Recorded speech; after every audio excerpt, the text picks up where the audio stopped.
My name is Maree. I am the CEO and the founder of the Nomad Escape, and I'm from Madeira Island.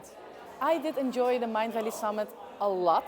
It's very practical, it was very hands-on, and it shows actually that you cannot avoid AI anymore. You have to enhance it within your company, with your employees, with your team. And if you do it now, you're 10 steps ahead.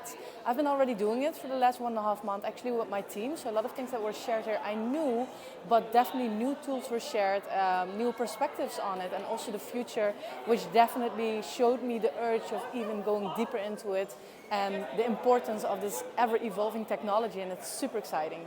One of the tools that was new for me was the ChatGPT chunker. I think it's called the chunker. So it helps you breaking down big pieces of text in smaller chunks so that the AI can understand it and process it and generate the response that you're looking for.